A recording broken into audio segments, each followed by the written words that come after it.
This is the National Trust site at Runnymede. The memorials in the meadows flanking the Thames near Windsor speak of the place where Magna Carta was sealed by King John on the 15th of June 1215, under pressure from a number of rebel barons who were deeply unhappy with his tyrannical rule. We joined the crowds on the banks of the river on Sunday afternoon the 14th of June 2015 to watch a wonderful pageant commemorating 800 years of this historic document, led by the impressive Gloriana, the royal barge that was specially commissioned to lead the Queen's Diamond Jubilee celebrations in 2012.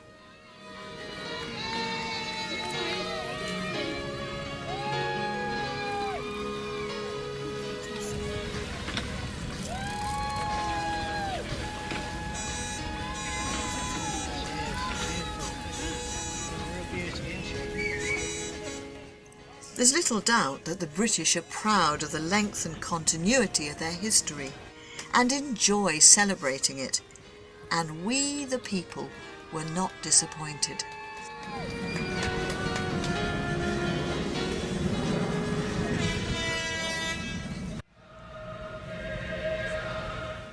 But perhaps for most of the onlookers, this was simply an opportunity to enjoy the occasion, without really understanding the significance of Magna Carta in our national heritage, its place in history. The Magna Carta was actually a peace agreement drafted by Stephen Langton, the then Archbishop of Canterbury, to deflect a looming war between the rebel barons and a king who was making their lives a misery. As Philip Quenby explains, it's hugely important to remember that Magna Carta didn't just come into being out of nowhere, and it wasn't the start of freedom in England.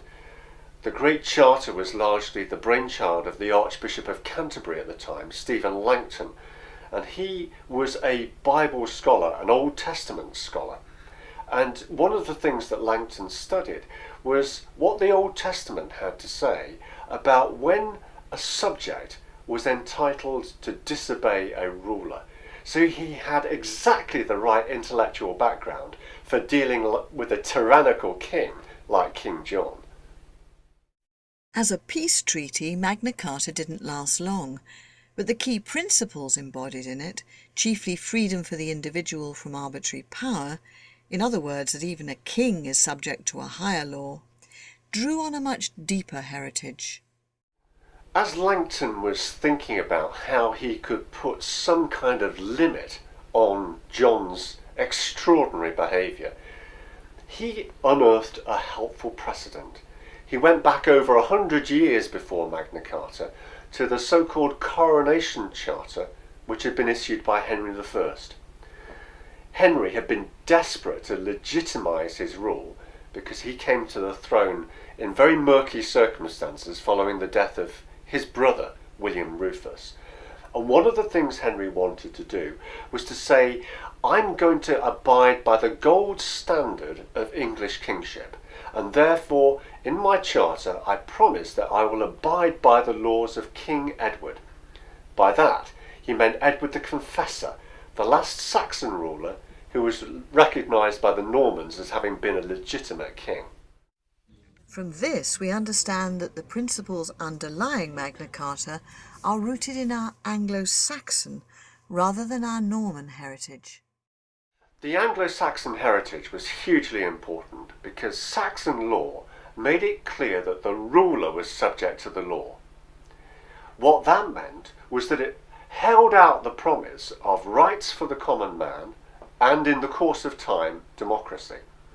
Rights for the common man because if a ruler is subject to the law, logically the subject can use the law to prevent the government doing horrible things to him.